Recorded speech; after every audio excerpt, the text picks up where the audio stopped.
Marry me. After dating for a year, he gave me a ring. I was head over heels for him, and we were dating with marriage in mind. We both wanted 2 kids, ideally a boy and a girl. He had always said we would split the chores and parenting duties, so I accepted his proposal without any concern. My name is Lily.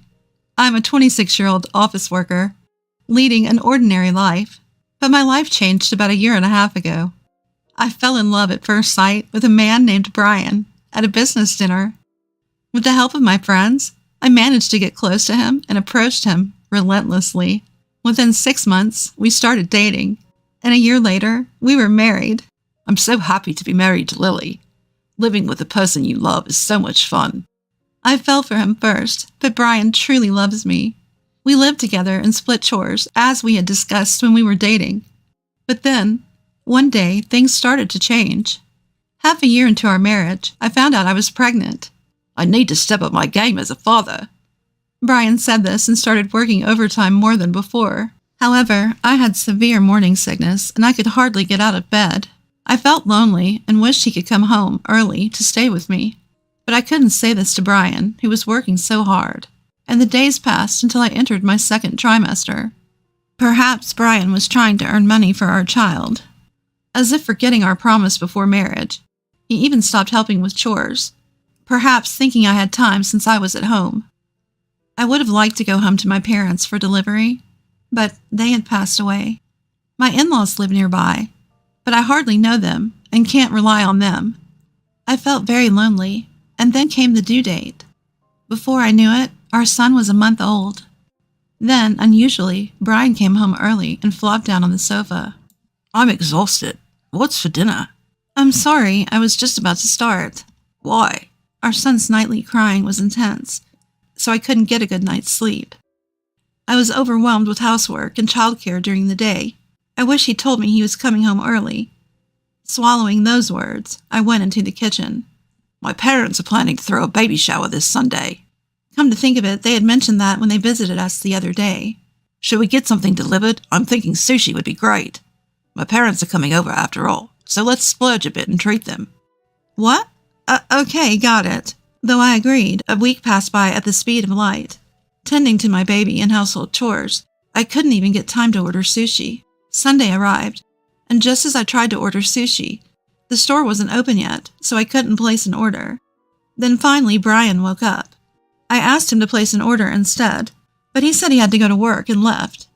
At the end, from being occupied with my son, I didn't even get to order sushi, let alone have breakfast, and noon passed.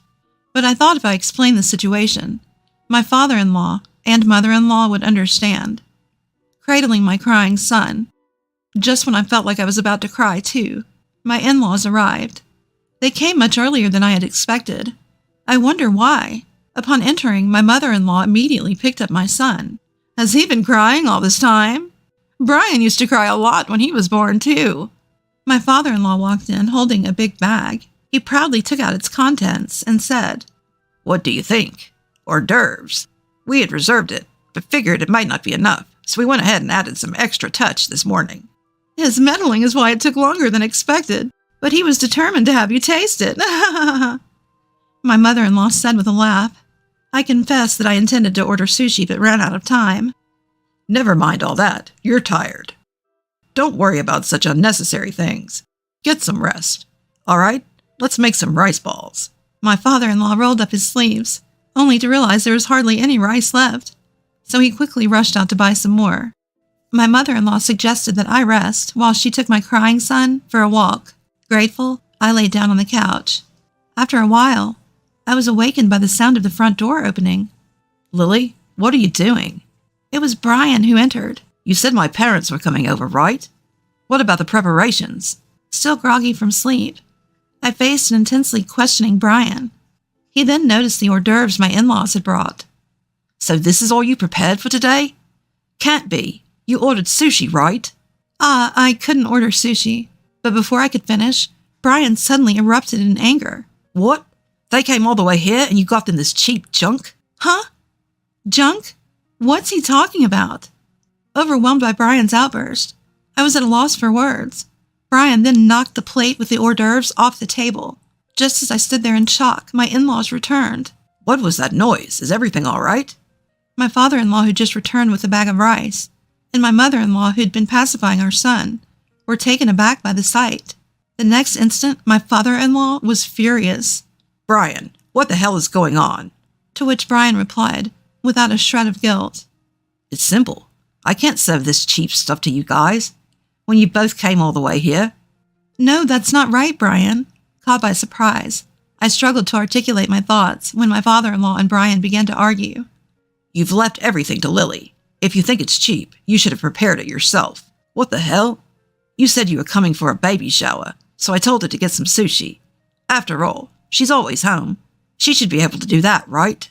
Just the other day, there was no dinner ready when I got home. And today, this cheap stuff? What the hell? Brian's words made my blood rush to my head. My father-in-law brought it. What? Stunned, Brian stood frozen as I let out all my pent-up frustration. My father-in-law went out of his way to reserve and get it.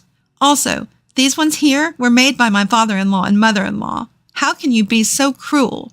No, that can't be. I didn't know. Even if you didn't know, I never thought you were the type to treat food this way. It's just despicable. Brian paled considerably. And just because I'm always home doesn't mean you don't have to do anything. I've been struggling home all alone. I'm holding the baby and need to stay alert 24 hours. Have you done anything to help me? Well, I hold the baby. I comfort her. You only comfort the baby when she's in a good mood. You've never held her when she cries, have you? Whenever she starts crying, you hand her over to me, and when she cries at night, you leave the room because you can't sleep. Everything I'd been thinking since the baby was born came spilling out. I couldn't stop myself. Do you think I'm resting just because I'm home when you're here, Brian? Do you think I'm just sleeping all day with the baby? I'm not in perfect health, and I'm lucky if I can get 2 hours of sleep. You say you have to go to work, but I can never catch a break from parenting. Why do I have to take care of you in the midst of that? Tears streaming down my face, I continued to berate Brian. My father-in-law became even angrier and rebuked Brian. You've been living like this? I told you to take better care of Lily. After my mother-in-law put her son to bed, she comforted me and joined my father-in-law in his criticism. That's right. Postpartum life is physically and mentally challenging. Even before Lily gave birth, you were hardly home, Brian. At this, Brian finally managed to find his voice, though he stumbled over his words. I can't help it. I had work. I thought I needed to earn more since I was going to become a father. But what if Lily gets sick? What the hell, you two? Always Lily, Lily. You're just worried about Lily because you're happy about the baby. You hardly know her. Brian grumbled sullenly. Indeed, we did not have a wedding, and I had hardly interacted with my in-laws. My parents died in an accident before I married Brian, so we had our wedding ceremony overseas, just the two of us. The only proper meeting we'd had with my in-laws was when we greeted them to receive their blessings. My in-laws lived about a 30-minute drive away, but even when we visited occasionally, I only followed Brian, and we hardly had any substantial conversation. When I found out I was pregnant, it seemed like my in-laws were willing to help out, but they felt like strangers, and I doubted we'd get along well. However, this changed when I was about 2 months away from giving birth. Lily, how are you feeling? Do you mind if your father-in-law and I come over? I was surprised when I received a phone call out of the blue from my mother-in-law, but I had no reason to decline. So I said we were waiting for them and started cleaning up while cradling my swollen belly. Before long, the doorbell rang. My father-in-law and mother-in-law were already here. What's going on? Hello, we thought you'd start cleaning if we told you we were coming, so we called when we were close by. Are you about to have lunch? Would you like to join us? My mother-in-law, a brisk woman, had always intimidated me a bit, but her thoughtfulness nearly brought me to tears. Lily, sit down. We'll take care of the rest, said my father-in-law. Started tidying up along with my mother-in-law. Honestly, I was in pain and didn't feel like moving or cleaning because my belly was heavy. I was planning to just have a quick lunch today. Moreover, since I started my maternity leave, I had very few conversations with people, which stressed me out, so I was very pleased with their visit. It seemed like my in-laws were worried about me, but they had refrained from contacting me so as not to inconvenience me. However, they got worried when they didn't hear from Brian and learned from my father-in-law that he had been working overtime and coming into work on his days off and was just sleeping when he was home. so they decided to rush over today. I was so happy that I decided to tell Brian about it and waited for him to come home. He didn't come home until after 11 p.m. As soon as Brian noticed I was awake, he rushed over. What are you doing? Why aren't you sleeping? I was just trying to tell him about the visit from his parents, so why was he so angry? I couldn't help but wonder if he had something to hide. All I could say was sorry, and I crawled into bed crying. Even after that, my in-laws kept coming over to help regularly, but I never had the opportunity to tell Brian. I thought either my father-in-law or mother-in-law must have told Brian, but it turned out that everyone thought the same, and no one had actually told Brian, and he just found out today that I was getting along with his parents. Seeing this, Brian made a pitiful face. I can't believe it. I'm Lily's husband and their real son. Why am I the only one being left out? I had calmed down once, but his words made me feel irritated again. Left out? I tried to tell you so many times. There were times when I waited for you to come home to tell you, but whenever you saw me awake, you got mad, asking why I was awake. Are you sure you're not hiding anything? I ended up saying what I had intended not to. I had been concerned about it since that day. My father-in-law and mother-in-law seemed to anticipate the worst situation, but Brian firmly denies it. No, that's not it. I swear that's not it. How can you say that? You don't have any proof, do you? There's no hard evidence, but it was because I was worried about Lily's health. It was late at night, and there were times when she would wake up because of stomach pains, so I thought she should go to bed earlier. Brian's words almost brought tears to my eyes, but I was more consumed by anger.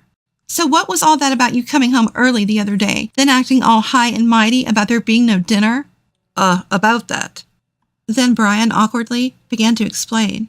Apparently, that day he made a mistake at work, was reprimanded by his boss, who advised him that he was working too much and should go home early, and that's why he finished work on time. How could I tell Lily such an embarrassing story? That's why I took it out on her.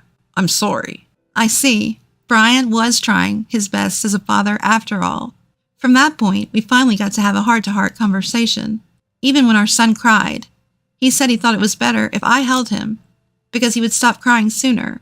Hearing this, Brian started crying. I was under pressure to be a more responsible father, and that, unlike mothers, I thought I had to toughen up and not spoil my child as a father. His words were disjointed, but I knew Brian was trying his best as a father. It was nerve-wracking going through our first childbirth, and it must have been the same for Brian. Brian crying like a child. Seeing him like this, I couldn't help but start crying as well. Suddenly, from the next room, we could hear our son crying. My father-in-law and mother-in-law picked up our son and started soothing him, all while starting to laugh. What a family. This is entertaining. Like father, like son, huh? Let's see who stops crying first. In the end, our son was the first one to stop crying. After this incident, it seems Brian had a change of heart and began to balance his work and family life. At one point, I even contemplated divorce, but I am content with how things are now. Brian's ideal father was a stern, silent breadwinner, but that was so out of character for him. I don't know why he held such an ideal. He realized it himself, and it has become a dark chapter in his history. If anyone brings up the subject, he blushes and runs away. Now he is more tender to our son, and even helps out when he wakes up crying at night. We are expecting a daughter next, and Brian and I are looking forward to it.